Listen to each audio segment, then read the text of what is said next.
Welcome to Red Chameleon. We are just getting started, so please smash the like button. Today's Ask Reddit question is, you gain control of J.K. Rowling's Twitter account for a day. What a necessary piece of information do you add to Harry Potter lore? Let's get started. Witches and wizards have microscopic beings called magi-chlorians that live within their bodies, which grant them access to magic. You monster. Voldemort was voluntarily circumcised at the age of 18. Sectum's Emperor. Hagrid shaves all his body hair from the neck down. Edit, thanks for the gold. Alternatively, Hagrid has no hair from the neck down, and he doesn't need to shave. He's just totally smooth. Like a porpoise. Hagrid tried faux, and didn't really care for it. This is so delightfully pointless.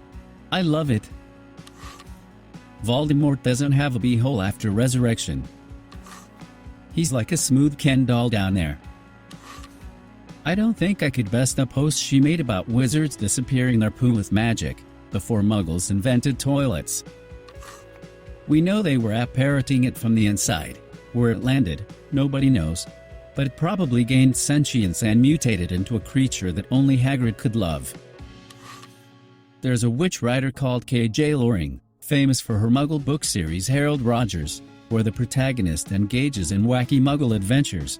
Edit. 48 inbox notices, and not one Hogwarts letter. With sidekicks Roberta Beasley and Herman Danger, Fred and George Weasley switched places during the Battle of Hogwarts. When George died, Fred adopted George's life, complete with cutting off his ear, because he figured George wouldn't want him to spoil the joke. Makes sense as to why George ended up marrying Angelina Johnson when it was Fred who dated her at Hogwarts. That most people don't play beyond their early 20s, because they develop Quidditch a-hole.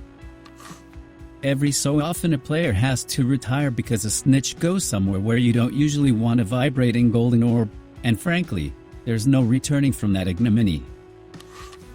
The protagonist was actually the flying car, and everything after is just epilogue. Harry Potter is Cars 3. Catch-ow, expecto petroleum. Muggle orphanages know about magic, and when an orphan shows magical prowess, they phone the Ministry of Magic for pickup and leave the baby outside. The ministry hasn't figured out how voicemail works, and never comes to pick up the children. Well, this explains why the White Walkers keep sparing the orphanages. Hagrid was a metaphor for the misunderstanding and mistreatment of Furies. This is the best and worst response to this question. You bastard. I'd clarify that Dumbledore wasn't really gay, just gay for pay. Figure that way. Nobody is happy. I'm writing a new book. I'll make her add a lot more lore, by bumping community expectations. Harry doesn't have a left pinky toe. It was the only part of him hurt by the killing curse when he was a baby. And then all of us fan theorists will wonder why Lily didn't love his left pinky toe. Have you never heard the story of Achilles? Obviously Lily was holding Harry still by his left pinky toe, so that part of his body never got protected by her love. Ron is adopted, and dyes his hair.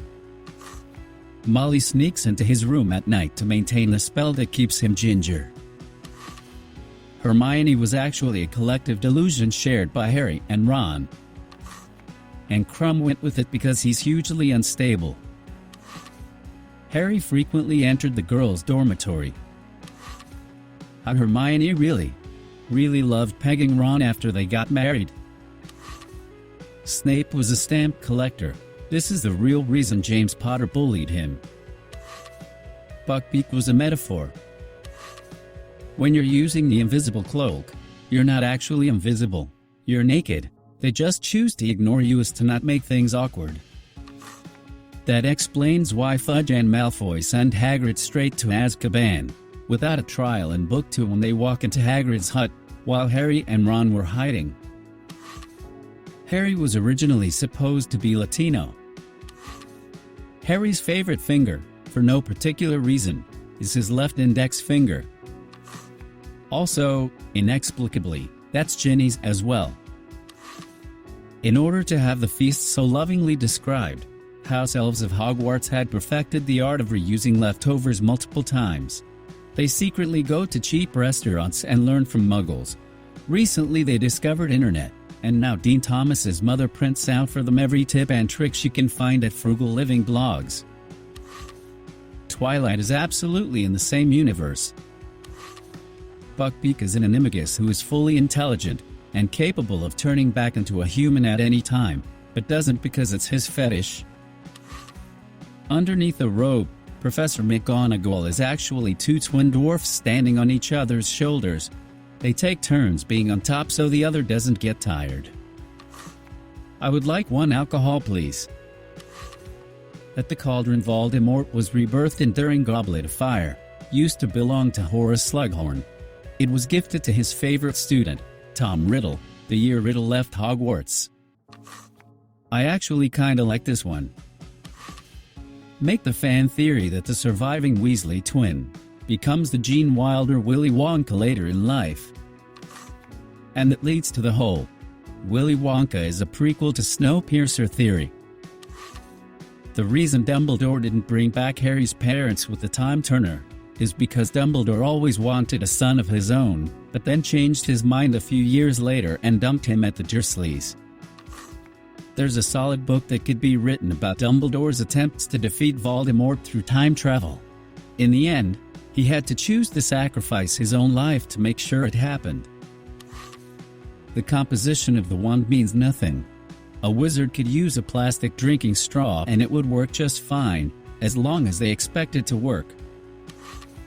The Whomping Willow was gay. Harry wakes up in Hogwarts, and everyone is gone for Christmas vacation when he has to defend the school from being robbed by Joe Pesci and Daniel Stern. Hogwarts Alone? Ron grew up to become Ed Sheeran. Fred came back as a ghost, but only shows up to mess with George when no one else is around, as part of an ongoing prank on his early brother. Nobody gives a duck about Harry after he graduates, and he ends up spending the rest of his life bitter and working as a barista at Wizard Starbucks in Hogsmeade. Hermione has been secretly hoarding corn, yes, as in corn on the cob, in her room since she was very young. Even after she left for Hogwarts, she continued to hoard corn in her dorm. She never speaks about it, she just quietly collects the vegetable as if it's second nature. One day, Harry and Ron discovered her corn stash. Since then, they frequently ask her about why she collects corn, but she pretends she never heard that, and keeps talking to them about the things they were previously discussing. That Neville was the true chosen one all along. Dumbledore just chose Harry, a similarly qualified child, to groom because he was in love with James Potter. Edit. A word. Well, that, and he had the Dursleys there to do his dirty work for him, and Harry had no one who cared for him that would have stood up to Dumbledore. Neville had a family that cared about him enough that they wouldn't have let the whole lamb slaughter plan to happen.